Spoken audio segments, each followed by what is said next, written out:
Hello, my friend. This time our story is about Socrates, a wise man from ancient Athens. As you listen, I invite you to relax and imagine each part of his life. This story is told in simple English, made for learners like you who love great stories. Let's begin the journey of Socrates. Chapter 1. Early Life, Humble Beginnings. Socrates was born around the year 470 BCE in Athens, Greece. His father was a stoneworker named Sophroniscus. His mother, Phaenarete, was a midwife who helped women give birth. Their family was not rich, but they lived a simple and honest life. As a young boy, Socrates spent a lot of time watching people. He did not care much about clothes or fancy things. He enjoyed listening to others and thinking deeply. He asked many questions, even when he was very small. Socrates learned how to read and write. He also learned music and gymnastics, which were common in Greek education.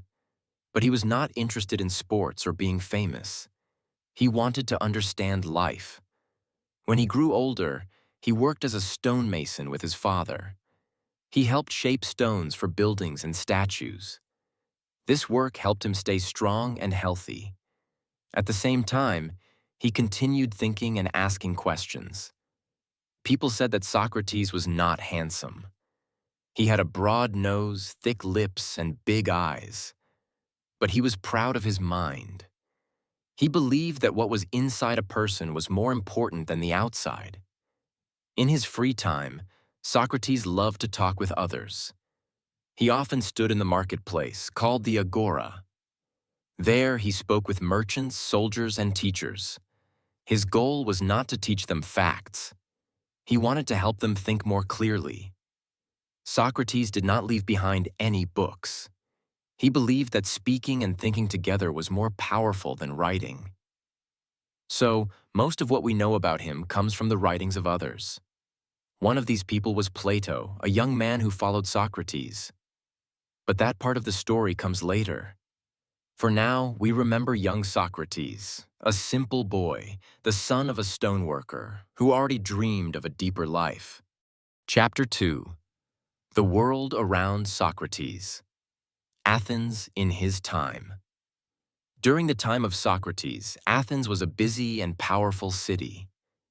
It was a center of art, trade, and learning.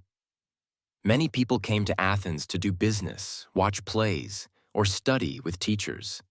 The city had strong buildings, open markets, and beautiful temples. The most famous was the Parthenon, a temple on a high hill called the Acropolis. It honored the goddess Athena, who gave her name to the city. Athens was proud of its government. The people of Athens voted for their leaders. They made laws by speaking in large meetings. This system was called democracy. It was one of the first in the world. But life was not perfect. Only men who were citizens could vote. Women, slaves, and workers from other places could not join. There were many poor people. There were also many slaves. These things were normal in Athens at that time. Athens was also often at war. Its strongest enemy was another Greek city called Sparta. Sparta had strong soldiers and a different way of life. They did not care much about art or learning. They only cared about discipline and war. During Socrates' life, Athens and Sparta fought in a long war. This war was called the Peloponnesian War. It lasted many years and brought much pain to both sides. Athens lost many soldiers. People began to question their leaders. In this world of change, Socrates began to speak more. He saw that many people believe things without thinking. He believed that people must ask better questions. He believed that truth came from inside each person, not from power or money. While others tried to become rich or popular, Socrates walked around in simple clothes. He went barefoot, even in cold weather. He said, "I am rich because I enjoy what I have." Many people found him strange, but others listened. Socrates did not open a school. He did not ask for money.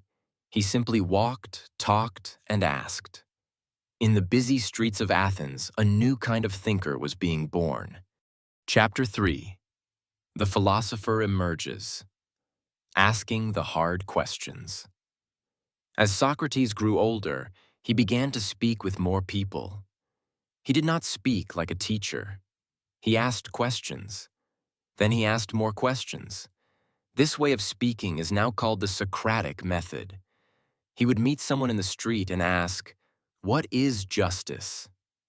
If the person answered, he would ask again, "But what if this happens?"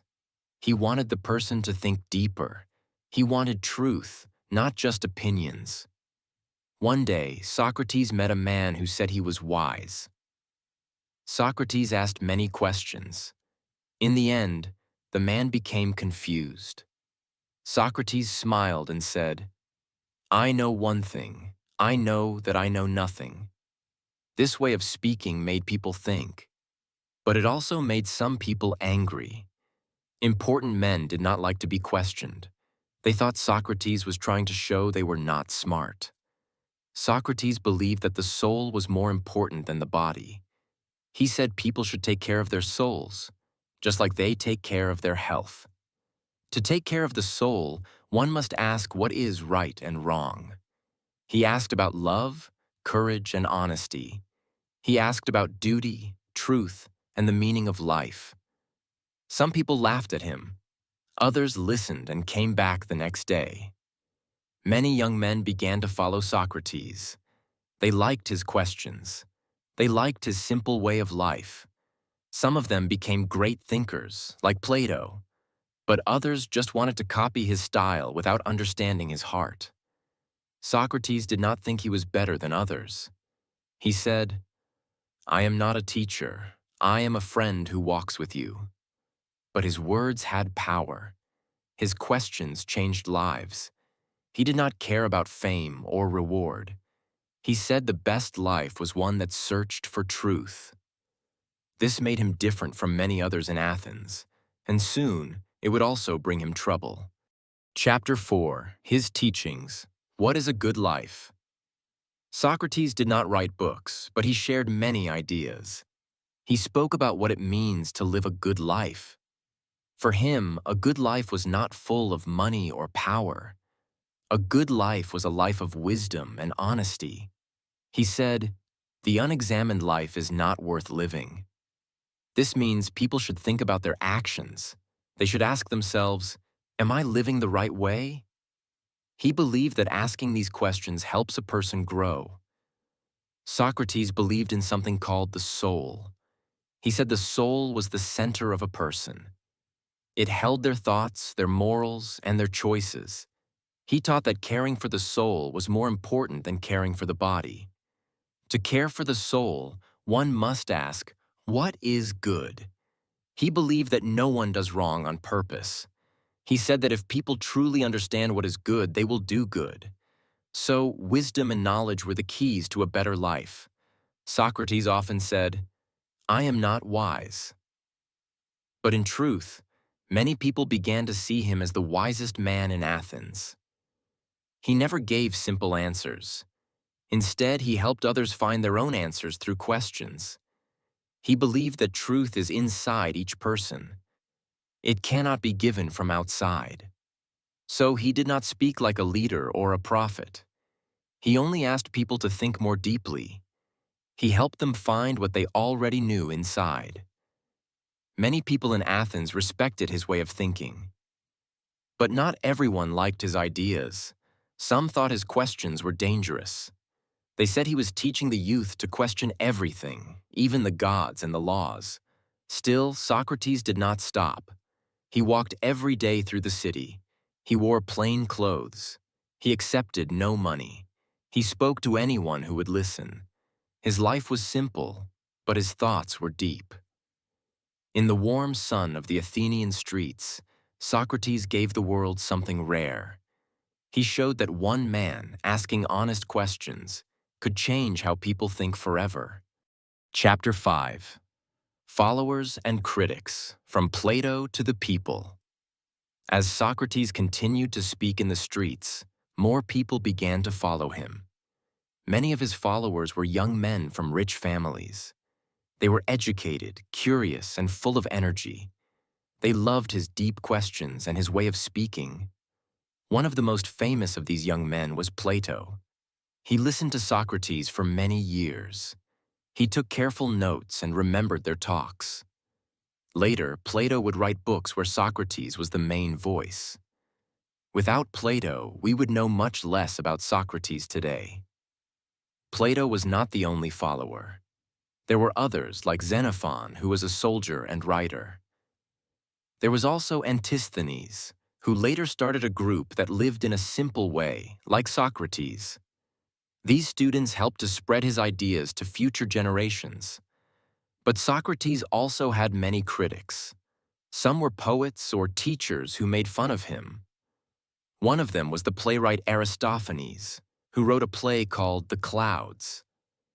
In this play, he showed Socrates as a man who confused people with silly questions. This play made some people laugh, but it also hurt Socrates' name. Others believed Socrates was dangerous. They said he was turning the youth against the city. They believed he was making people question too much. These critics feared change. They feared new ideas. Still, Socrates did not stop. He said, "I must do what I believe is right."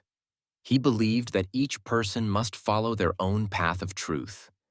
He spoke in the same way every day with calm and honesty. His followers often joined him in the agora. They stood beside him as he spoke to anyone who would listen. Sometimes, the talks lasted for hours. They talked about life, justice, and love. For Socrates, these talks were like food for the soul. Over time, his circle of followers grew larger. But so did the number of people who wanted him to be silent. In the years ahead, the voice of Socrates would bring him face to face with danger. His questions, which had helped so many, would soon lead him into deep trouble. Chapter 6. Clash with Power. Trouble with the Authorities. As the years passed, Athens began to change. The long war with Sparta had ended, but the city was weak. Many people were angry. They blamed their leaders. They blamed each other. Some also blamed thinkers like Socrates. Socrates had many friends, but he also had enemies. Some people believed he was a threat to the city. They said his ideas were too dangerous. They believed he was teaching the youth to disrespect the gods and the government. A group of leaders began to watch him more closely. These men were worried about order and control. They wanted Athens to stay strong. They believed that old ideas must be protected. Socrates, who asked people to question everything, made them nervous. Some of his former students had also made poor choices. One of them was Alcibiades, a clever but wild man. He had been close to Socrates. Later, Alcibiades joined Sparta and fought against Athens. Many people remembered this and blamed Socrates. Another student, Critias, became one of the 30 tyrants. This was a group that took over Athens for a short time. They ruled with fear. They hurt many people. After democracy returned, people still remembered that Critias had once listened to Socrates. Though Socrates did not support these men in their bad actions, many citizens did not trust him. They saw him as someone who broke the rules. They believed he had too much power with his words. One day, 3 men brought formal charges against Socrates. Their names were Miletus, Anytus, and Lycon. They accused him of corrupting the youth and not believing in the gods of the city. It was a serious charge. If he was found guilty, the punishment could be death. Socrates was not afraid. He did not run away. He did not beg for mercy. He said he would speak the truth no matter what happened. His trial was coming soon. He would stand before the people of Athens and speak for his life. Chapter 7. The Trial. Words on Trial. In the year 399 BCE, Socrates went to court. The trial took place in Athens. It was held outside, in front of hundreds of citizens. These citizens would listen to him and then vote to decide his future. Socrates stood tall. He was 70 years old. He did not wear special clothes. He did not speak in a fearful voice.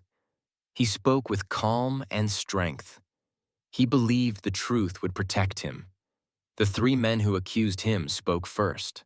Meletus, the main accuser, said, "Socrates is guilty. He does not believe in our gods. He teaches strange spirits. He makes the youth question everything." Then Socrates gave his defense. He spoke for many hours. His words were later written down by Plato, one of his students. In his speech, Socrates said, "I have done no wrong. I only ask people to think for themselves." He told the court, "I never told anyone what to believe. I only ask questions. I help others find their own truth." He also said, "If I'm wrong, someone should show me, but no one has." Socrates also talked about his role in Athens. He said the city needed voices like his. He said, "I am like a gadfly." A gadfly is a small insect that bites horses to keep them awake. He said he helped the city stay awake and alert. Then came the vote. The jury was made up of 501 citizens. They each placed a small stone into one of two boxes, one for guilty, one for not guilty. After counting the stones, Socrates was found guilty. The vote was close. Now, the court had to choose a punishment. The accusers asked for death. Socrates could offer a different punishment. But instead of begging, he smiled and said, "Perhaps I should be rewarded for my work." At last, he offered to pay a small fine, but the court did not accept it. They chose death by poison. The poison was a drink made from a plant called hemlock. The trial was over. Socrates had lost, but he still stood with peace in his heart. His friends cried, but Socrates said, "No evil can happen to a good man." His words stayed with them forever. Chapter 8. The Final Days. Socrates' Last Conversation. After the trial, Socrates was taken to prison. He was calm, even though he knew what would happen. The law said he would die by drinking poison, but the prison had to wait a few days. There was a religious festival in the city. No one could be put to death during this time. Socrates spent those days with his friends. They came to visit him every day. They brought food and talked with him for many hours. One of them was Crito, a close friend. Crito tried to convince Socrates to escape. He said, "We can bribe the guards. You can leave Athens and live in safety." But Socrates refused. He said, "I must follow the law. I cannot do wrong, even to save my own life." He believed that doing wrong, even for a good reason, would harm the soul. And for Socrates, the soul was the most important part of life. He said, "A good man must not fear death if he has lived a just life." On the last day, his friends came early in the morning. One of them was Plato, but some say Plato was not there for the final moment. Still, others were present and remembered every detail. These moments were later written down. They sat around Socrates and asked questions, as always. That final talk was about the soul. Socrates said he believed the soul does not die. He said, "Death is only a change, a journey to another place." When the time came, the jailer brought the cup of poison. Socrates took it in his hand. He smiled, thanked the man, and drank it. He showed no fear. He walked a little, then lay down. His friends sat by his side and held his hands. Slowly, his body became still. Before his last breath, he said, "Crito, We owe a rooster to Asclepius. Please do not forget to pay the debt. These were his final words. They were simple, yet full of meaning. Asclepius was the god of healing. Some believe Socrates meant that death, for him, was like healing. It was freedom from the body. Socrates died with peace and honor. His friends wept, but they also remembered his courage. His final day became a story told through history of a man who lived by his words and died with no fear. Chapter 9. The Legacy. Ideas that never died. After Socrates died, his friends were heartbroken. They missed his voice, his questions, and his laughter. But they knew his ideas must not be lost. They began to write about him and share his story with others. Plato, his most famous student, started a school called the Academy. It became one of the first schools in the Western world. In his writings, Plato used Socrates as the main speaker. He wrote many dialogues, or conversations, showing how Socrates asked questions and searched for truth. Thanks to Plato, people across the world learned about Socrates. His ideas spread to many places far beyond Athens. His name became known to kings, scholars, and teachers for hundreds of years. Later, another student of Plato, named Aristotle, also became a great thinker. Together, these three, Socrates, Plato, and Aristotle, shaped the way people think about life, truth, and justice, even today. The way Socrates asked questions became a method of teaching. It is now used in schools, universities, and courts. It is called the Socratic method. This method helps people find answers by thinking deeply, not by repeating facts. Socrates also changed the meaning of philosophy. Before him, philosophy was about the stars, the earth, or the gods. After him, philosophy became something human. It became a search for how to live a good and honest life. His words still appear in books, songs, films, and speeches.